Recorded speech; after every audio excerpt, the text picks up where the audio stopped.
was larger than life, a hacker turned millionaire who lived in mansions, drove luxury cars, and threw parties straight out of The Wolf of Wall Street. His online empire made him a fortune. Until it all came crashing down in one of the most dramatic raids the internet has ever seen.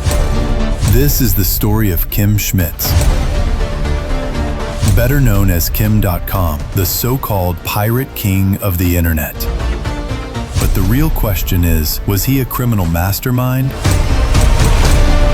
or just a scapegoat for a system that never understood the internet in the first place?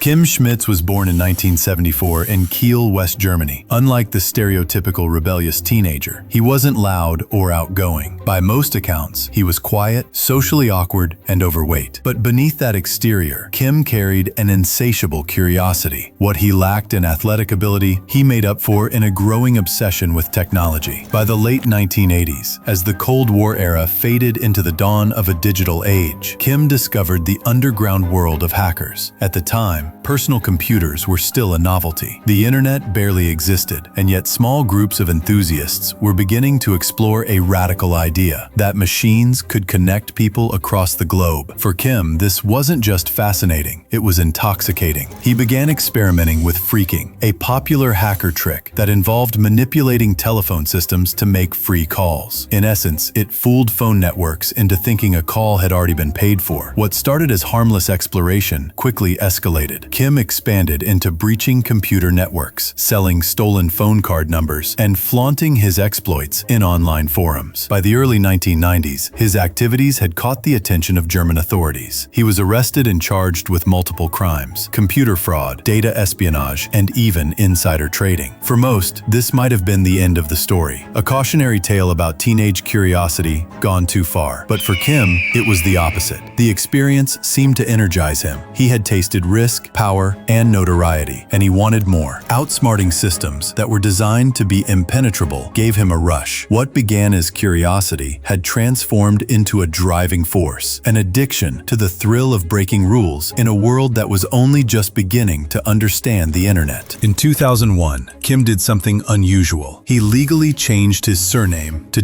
.com. To most people, it sounded like a cheap publicity stunt, and in part, it was. But to Kim, it was more than a gimmick. It symbolized his vision of the internet, not as a passing trend, but as the future itself. By renaming himself, he turned his very identity into a brand, a human extension of the digital world that was rapidly reshaping society. Over the next few years, Kim dabbled in a wide array of ventures. Some were legitimate: data security firms, technology investments, online services. Others leaned into the gray areas of legality: insider stock tips, questionable trading strategies, and flashy publicity stunts that often blurred the line between genius marketing and outright manipulation. But all of it pointed to one thing: Kim was willing to take risks that others wouldn't. Then, in 2005, came the creation that would define his legacy: Mega Upload. On the surface, it was simple. Anyone could upload a file, movies, music, documents, and share the download link with others. Today, that might sound like Dropbox or Google Drive, but in 2005, this was nothing short of revolutionary. A world where anyone could share vast amounts of data instantly without traditional gatekeepers, and it worked. By 2011, Mega Upload had exploded into one of the largest file-sharing sites on the planet, boasting 150 million registered users. At its peak, it accounted for nearly 4% of global internet traffic, more than Dropbox, iCloud, and Google Drive combined at the time. The success made Kim unimaginably rich. His lifestyle became as flamboyant as his persona: fleets of luxury cars, private yachts, helicopter rides, lavish video game parties, even cameo appearances in music videos with celebrities. In New Zealand, he bought the Coatesville Mansion, a $30 million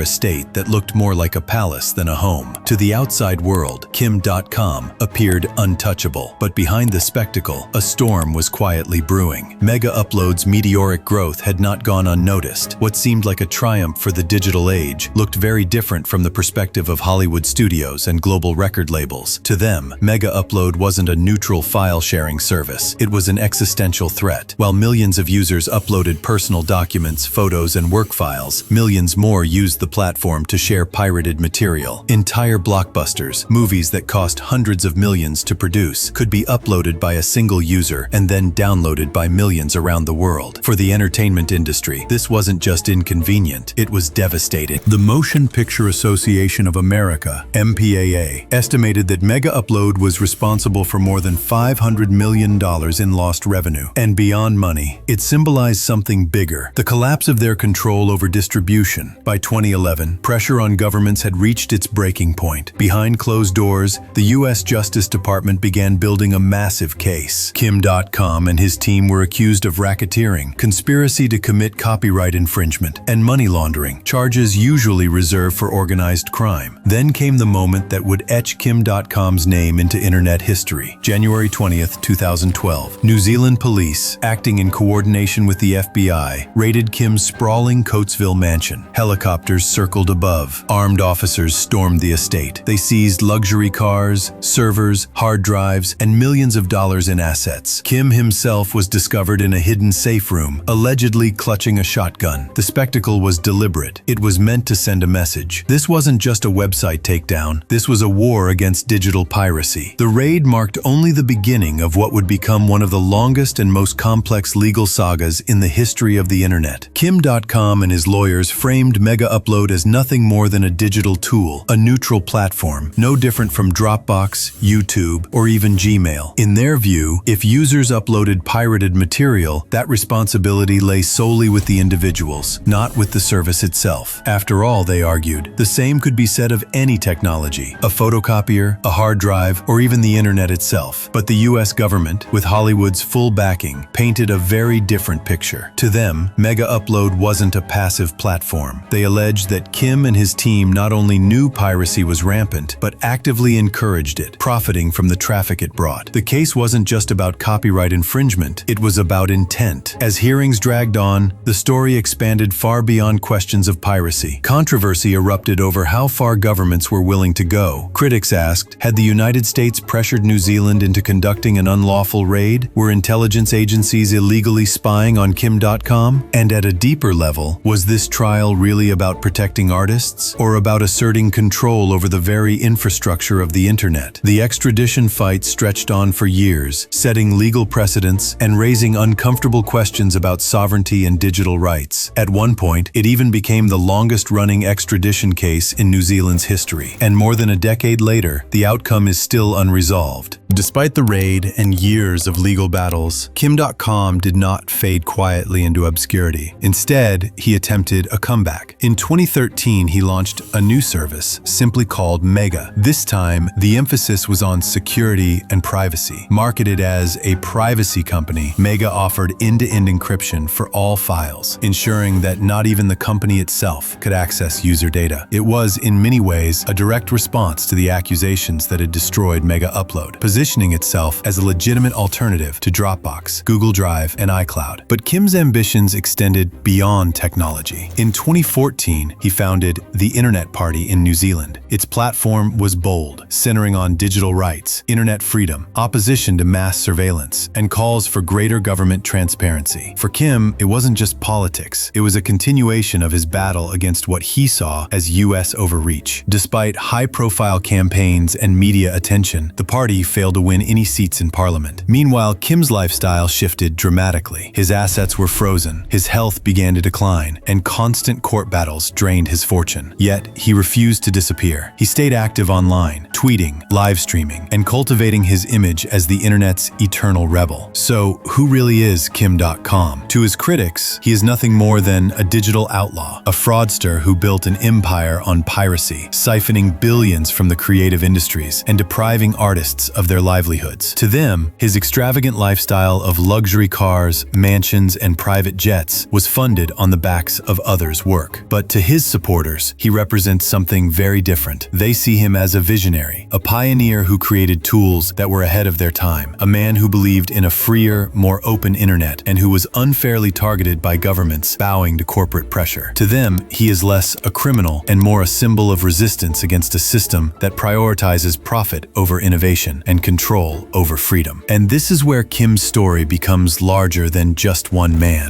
It forces us to confront a fundamental question. Who really controls the internet? Is it the governments that enforce laws, the corporations that profit from it, or the millions of users who built it in the first place? Kim Dotcom's rise and fall sits at the heart of that debate. Whether villain or visionary, one thing is clear: he changed the internet forever. From hacker to millionaire, from empire builder to fugitive, Kim Dotcom's life is a reminder that the internet is never neutral. It is a battlefield of power, profit, and freedom.